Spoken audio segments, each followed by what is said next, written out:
नाम के दो चोर रहते थे जो दूसरे गांव में जाकर चोरियां करते थे, लेकिन अपने गांव में बहुत शरीफ बनकर रहते। एक दिन वो घनी पेड़ के नीचे आराम कर रहे थे कि तभी पालमपुर गांव के हरिया और बंसी उस पेड़ के पास आकर एक दूसरे से बातें करने लगे। अरे बंसी भैया, सुना है कल मुखिया जी की बेटी की बारात शहर से आ रही है, क्या तुम्हारे पास दावत आई है क्या? हाँ हरिया भैया, मेरे घर तो आई है, तुम्हारे घर पर आई है क्या? अरे कल खुद मुखिया जी मेरे घर पर आए थे और मुझे पूरे परिवार सहित दावत कहकर गए हैं। सुना है मुखिया जी अपनी बेटी की शादी बहुत धूमधाम से कर रहे हैं, कल 21 तरह के पकवान बनेंगे खाने में। मैंने भी कुछ ऐसा ही सुना है। हरिया भैया, मेरे तो मुंह में अभी से सोच सोच कर पानी आ रहा है। अरे मैं तो आज शाम से खाना ही नहीं खाऊंगा, ज्यादा भूख लगेगी तो पूरे 21 पकवान ही पेट भर कर खा लूंगा। हाँ। अरे बंसी भैया, भावनाओं में बहकर कहीं ज्यादा मत खा लेना, वरना पेट खराब हो जाएगा। क्या फायदा पूरे 21 पकवान के स्वाद के चक्कर में तुम्हें 21 दिन भूखा रहना पड़े। बात तो तुम बिल्कुल सही कह रहे हो हरिया भैया। वैसे कुछ भी कहो, आसपास किसी भी गांव में आज तक ऐसी शादी का इंतजाम नहीं किया गया जैसा कल मुखिया जी अपनी बेटी की शादी का कर रहे हैं। अरे भाई, लड़का कलेक्टर है, मुखिया जी ने इस शादी के लिए अपनी पूरी 10 बीघा जमीन बेची है और वो सारा पैसा शादी में ही खर्च कर देंगे। चलो हरिया भैया, अभी से तैयारियों में जुट जाते हैं। बंसी भैया, मुखिया जी के साफ साफ आदेश है कि समारोह में अच्छे और ढंग के कपड़े पहन कर आने, नहीं तो उनकी नाक कट जाएगी। इसीलिए कल हम दोनों को अच्छे कपड़े पहनने। सही कहा तुमने, मैंने तो पहले से ही शहर से अपने लिए एक कोट पैंट सिलवा लिया था। चलो अब चलते हैं। इतना कहकर वह दोनों वहां से चले गए। उनकी बात सुनकर संपत और कप्ता, जो कि पेड़ के पीछे उन दोनों की बातें चुपके चुपके से सुन रहे थे, उनकी आंखों में चमक आ गई। सुना कपटा, पालमपुर गांव के मुखिया की बेटी की शादी कलेक्टर से हो रही है। इस गांव का नाम सुना सुना सा लगता है। अरे बेवकूफ, ये वही गांव है जहां पर कुछ महीनों पहले हमने जमींदार की बेटी के दहेज के आभूषण चुराए थे, जो शहर में बहुत महंगे बिके थे। याद आ गया, और तुमने उन पैसों में बेईमानी कर ली थी और मुझे मेरे हिस्से से कम पैसे दिए थे। याद आ गया। अबे मेहनत भी तो मैंने सबसे ज्यादा की थी, तूने क्या किया था? है सिर्फ बारात में खड़े होकर अंग्रेजी में लोगों से बस हाय हेलो कर रहा था तू तो। तुम तो कुछ कर ही नहीं रहे थे, हैं?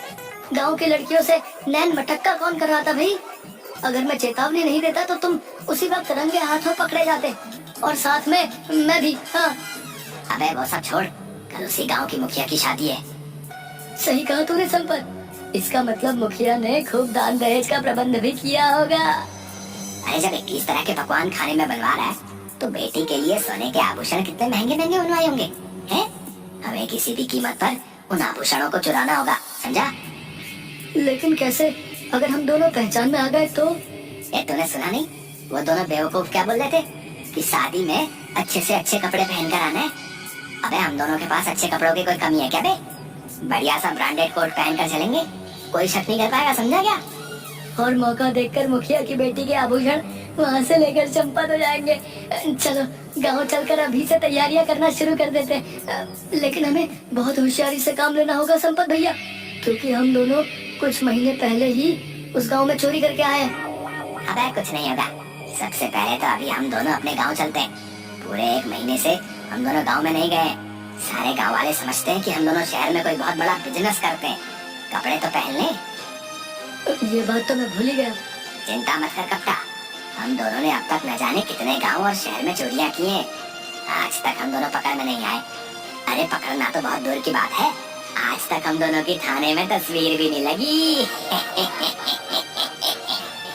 इतना बोलकर संपत जोर जोर से हंसने लगा। उन दोनों ने अपने बैग में से शहर के कपड़े निकाल कर पहन लिए और अपनी मोटरसाइकिल स्टार्ट करके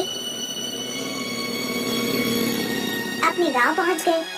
वह दोनों अपने गांव पहुंचे ही थे कि तभी गांव के 2 व्यक्ति घसीटा और बल्ली ने उन दोनों को घेर लिया। कैसे हो संपत भैया? मैं तो ठीक हूँ घसीटा, तू बता, अब तो तेरी पत्नी तुझे घसीट घसीट कर नहीं मारती ना? तुम भी कमाल करते हो संपत भैया, तुम्हारी मजाक करने की आदत अब तक नहीं गई। क्या करें घसीटा, तुझे देखकर ही मजाक करने का मन होने लगता है। तेरी शकल ही कुछ ऐसी है यार। अरे वो सब छोड़ो संपत भैया, ये बताओ, मैंने सुना है कि शहर में मेट्रो रेल बहुत अच्छी बनी है। अरे बेवकूफ, वो मेट्रो रेल नहीं, वो मेट्रो होती है, मेट्रो। अरे हमारे लिए तो मेट्रो और मेट्रो क्या फर्क है भैया, है? अच्छा संपत भैया, मैंने सुना है मेट्रो रेल में बहुत सुंदर सुंदर कन्याएं भी नृत्य करती हैं भैया। हाँ बल्ली, शहर के लोग थोड़े खुले मिजाज के होते हैं। अरे संपत भैया, कभी हमें भी ले चलो ना अपने साथ एक बार शहर, हम भी एक बार अपनी आंखों से मेट्रो रेल का नजारा कर लेंगे और इसी बहाने अमिताभ बच्चन जी का घर भी देख लेंगे। अबे बेवकूफ आदमी, मेट्रो ट्रेन दिल्ली में और अमिताभ बच्चन का घर मुंबई में है। ये क्या बात कर रहे हो संपत भैया, हम तो पिक्चर में देखे थे कि अमिताभ बच्चन मेट्रो रेल में सवार होकर अपने घर जाता है। अरे वो पिक्चर होती है बेवकूफ, अब मैं तुझे कैसे समझाऊं? यहाँ से निकल ले, नहीं तो ये दोनों उल्टी सीधी बातें करके हमारा दिमाग खराब कर देंगे। ठीक है बल्ली और घसीटा, हम दोनों चलते हैं। अगली बार हम तुम दोनों को अपने साथ शहर जरूर ले जाएंगे हैं और तुम्हें मेट्रो रेल जरूर दिखाएंगे हैं। इतना कहकर संपत और कप्ता वहाँ से चले गए। कप्ता संपत के घर के नजदीक जाकर बोला, 1 घंटे बाद मैं आपको आपके घर पर बुलाने आ जाऊंगा, तैयार है ना? क्यों, तो घर के अंदर नहीं आएगा क्या? अबे मुझे पागल कुत्ते ने काटा है क्या जो मैं तेरे घर पर आऊंगा? तेरी पत्नी कम सीआईडी ज्यादा लगती है यार। जैसे ही तेरे घर के अंदर घुसता हूँ सवालों की बौछार शुरू कर देती है। मुझे तो समझ में नहीं आता संपत की तो अपनी पत्नी को झेलता कैसे? ए धीरे बोल कप्ता है, धीरे बोल, इसने अगर सुन लिया ना तो वो मेरी बैंड बजा देगी यार। कप्ता हंसते हुए वहाँ से चला गया। संपत ने जैसे ही अपने घर के अंदर कदम रखा, उसकी बीवी कजरी ने उसे देखकर टर्राना शुरू कर दिया। आ गए कलेक्टर साहब, बहुत जल्दी याद आ गई तुम्हें अपनी पत्नी की। सही सही बताओ, 1 महीने कहाँ मुंह काला कर रहे थे तुम? कजरी, मुझे आए हुए अभी 5 मिनट भी नहीं हुए कि तुमने टर टर करना शुरू कर दिया। अरे इसी वजह से मैं यहाँ पर नहीं आता, बताओ। तो और क्या करूं, तुम्हारी आरती करूं? कितनी बार कहा है तुमसे कि मुझे भी शहर ले चलो, लेकिन नहीं, मुझे ले जाने के नाम पर तुम्हारी नानी मर जाती है। अरे उन्हें तो मरे हुए सालों हो गए। मैं तुम्हारी एक नहीं सुनूंगी। इस बार मैं तुम्हें तुम्हारे दोस्त के साथ अकेले नहीं जाने दूंगी। मैं भी तुम्हारे साथ शहर चलूंगी। गांव वाले मुझसे तरह तरह के सवाल करते हैं, क्या क्या तुम्हारे पति शहर में ऐसा कौन सा बिजनेस करते हैं? मैं कितनी बार कहा है तुमसे कि शहर में हमारा कपड़ों का व्यापार है, अच्छा खासा मकान है। तो उस मकान की एक फोटो ही दिखा दो पतिदेव। आज तक तुमने तो उसकी एक तस्वीर तक नहीं दिखाई। मुझे तो लगता है तुम जरूर कुछ उल्टा सीधा काम करते हो शहर जाकर। बकवास बंद कर कजरी, कुछ देर बाद मैं यहाँ से चला जाऊंगा। अच्छा ये बताओ, शहर से मैंने जो तुमसे चांदी के छल्ले मंगवाए थे वो लाए क्या? जब देखो चांदी के छल्ले, चांदी के छल्ले। अरे पिछली बार ही तो तुझे ला कर दिए थे, वो कहाँ गए? वो सब मुझे नहीं मालूम, वो मुझसे खो गए। अब मुझे दूसरे चाहिए। मुझे क्या पागल समझ रखा है कजरी? सीधे सीधे ये क्यों नहीं कहती कि जो मैं शहर से तेरे लिए चांदी के छल्ले लाता हूँ तू वो अपने घर वालों को दे आती है? खबरदार जो अपनी जबान से मेरे घर वालों का नाम लिया। नहीं तो क्या कर लेगी तू? अभी और इसी वक्त अपने भाइयों को बुलवाकर तुम्हारा मुंह लाल करवा दूंगी। मत भूलो 6 भाई हैं। पिछली बार की मार याद है ना, कैसे उन्होंने तुम्हें मार मार कर तुम्हारा मुंह सुजा दिया था? मेरा दोस्त कप्ता बिल्कुल सही कहता है। पता नहीं मैं तेरे जैसी औरत को कैसे झेल रहा हूँ भाई। खबरदार जो तुमने उस कलमुही करम तेरे दोस्त का मेरे सामने नाम लिया, निठल्ला कहीं का। उसकी तो आंखों में ही छिछोरापन झलकता है, छिछोरा कहीं का। बस कर कजरी, अब मेरा और ज्यादा दिमाग खराब मत कर। पति थका हारा है, पानी को तो तूने पूछा नहीं, उल्टा भाइयों से पिटवाने की धमकी देने लगी। जा जाकर मेरे लिए 1 गिलास पानी लेकर आ। संपत की बात सुनकर कजरी पैर पटकती हुई वहाँ से चली गई। थोड़ी ही देर बाद कप्ता संपत को बुलाने आ गया और दोनों पालमपुर गांव चले गए। अगले ही दिन बड़ी चालाकी से संपत और कप्ता शहर से आई बारात में शामिल हो गए। संपत आहिस्ता से कप्ता से बोला, बहुत होशियारी से काम लेना कप्ता, और हाँ, ओवर एक्टिंग करने की बिल्कुल भी जरूरत नहीं है। याद है ना पिछली बार तेरी ओवर एक्टिंग की वजह से हम दोनों फंसते फंसते बचे थे। चिंता मत करो संपत भैया, इस बार ओवर एक्टिंग बिल्कुल नहीं करूँगा। इस बार ऐसी एक्टिंग करूँगा कि यहाँ से चोरी करने के बाद हम दोनों सीधे मुंबई जाएंगे। और मुंबई में जाकर क्या करेंगे? अरे फिर फिल्मों में काम करेंगे और क्या। ये बकवास बंद कर कप्ता और काम पर ध्यान दे। मैं जरा इधर उधर देख कर आता हूँ कि मुखिया ने गहने कहाँ पर रखे होंगे। चल काम पर लग। इतना कहकर संपत वहाँ से चला गया और कप्ता बारातियों में शामिल होकर बाराती होने की एक्टिंग करने लगा। तभी वहाँ पर मुखिया बारातियों का हाथ जोड़कर स्वागत करने लगे। मगर जैसे ही मुखिया की नजर कप्ता पर पड़ी, मुखिया कुछ सोचता हुआ बोला, आप तो इस गांव के नहीं लगते। अरे मैं भला इस गांव का कहाँ से लगूंगा, मैं तो बाराती हूँ। अब माफ कीजिएगा, एक पल के लिए मुझे ऐसा लगा जैसे मैंने आपको कहीं देखा है। जरूर देखा होगा, मेरी तस्वीरें अखबारों में छपती रहती है। वैसे क्या व्यापार करते हैं आप? मेरा कपड़ों का बहुत बड़ा व्यापार है और देश विदेश तक फैला हुआ है। प्रेस वाले, मीडिया वाले मेरी फैक्ट्री के बनाए हुए कपड़ों की तस्वीरें लेने आते रहते हैं और जबरदस्ती मेरे भी पीछे पड़ जाते हैं। मजबूरन मुझे भी एक आध फोटो खिंचानी पड़ती है और वो फोटो अखबार में छाप देते हैं। ऐसे ही कोई तस्वीर आपने अखबार में देख ली होगी।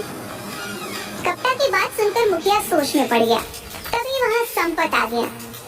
संपत को देखते हुए मुखिया बोला, क्या आप बाराती हैं? जी मैं भी बाराती में से हूँ। क्या आपको कोई शक है? जी मैं तो बस ऐसे ही पूछ रहा था। क्या आपके गांव में बारातियों से ये सब पूछने का रिवाज है? हैं? मैं देख रहा था कि आप मेरे दोस्त से भी कुछ पूछ रहे थे। अरे आप तो बुरा मान गए। आपका दोस्त मुझे बता रहा था कि इनकी तस्वीर अखबारों में छपती रहती है। मुखिया की बात सुनकर संपत कप्ता को घूरने लगा। हाँ, हम दोनों का बहुत बड़ा पार्टनरशिप में कपड़ों का काम है। इतना कहकर संपत कप्ता का हाथ पकड़कर आगे बढ़ गया। क्या जरूरत थी इतनी लंबी लंबी डींगे हाँकने की? संपत भाई, मुझे कुछ ठीक नहीं लग रहा। मुझे लगता है कि हम दोनों को वापस चलना चाहिए। मुखिया ने किसी से कोई सवाल नहीं पूछा, सिर्फ उसने मेरी तरफ आकर ही मुझसे सवाल किया। मुझे लग रहा है कि मुखिया हम दोनों को पहचान तो नहीं गया। अबे दोनों यहाँ पर बारातियों में शामिल होकर खाना खाने के लिए नहीं आए, चोरी करने के लिए आए। मैंने पता लगा लिया कि मुखिया ने कहने का परख है। इस वक्त वहाँ पर कोई भी नहीं है। चल मेरे साथ जल्दी से। संपत और कप्ता लोगों की नजरों से बचते हुए मुखिया के उस कमरे में पहुंच गए जहां पर सोने के आभूषण रखे हुए थे। जल्दी से अपनी जेब से अपनी चोरी वाली अपनी बढ़िया पॉलिथीन निकाल और गहने उसमें रख ले। संपत की बात सुनकर कप्ता सोच में पड़ गया। अरे क्या सोच रहा है तू? इससे अच्छा मौका फिर नहीं मिलेगा। ये गहने लाखों रुपए के हैं। मुझे कुछ ठीक नहीं लग रहा है संपत भाई। लाखों के आभूषण ऐसे ही रखे हुए हैं, दरवाजा भी खुला हुआ है, पूरा घर लोगों से खचाखच भरा हुआ है। कुछ तो गड़बड़ है। अबे बेवकूफ, गड़बड़ तेरे दिमाग में। ऐसे मौके बार बार नहीं मिला करते। जल्दी से पॉलिथीन निकाल। कप्ता ने अपनी जेब में से एक पॉलीथीन निकाल ली और देखते ही देखते मुखिया के सारे गहने उसमें भर लिए और नजर बचाकर सीधे मोटरसाइकिल पर बैठकर वह दोनों फरार हो गए। ये मोटरसाइकिल शहर की जगह अपने गांव की तरफ क्यों ले जा रहे हो? अबे रात का समय है, पहले हम लोग अपने गांव चलेंगे और सुबह ही शहर की तरफ निकल लेंगे। अभी अगर हम लोग शहर की तरफ जाएंगे तो हमें ढूंढने के लिए वो मुखिया पुलिस को जरूर शहर की ओर ही भेजेगा, समझा? कुछ ही देर में संपत अपने घर पहुंच गया। मैं आज तुम्हारे घर पर ही सोऊंगा। अबे तुझे तो अपनी भाभी से बड़ा डर लगता है। मैं सब जानता हूँ। जब तक मैं सुबह आऊंगा तब तक आधे गहने तुम पार कर लोगे।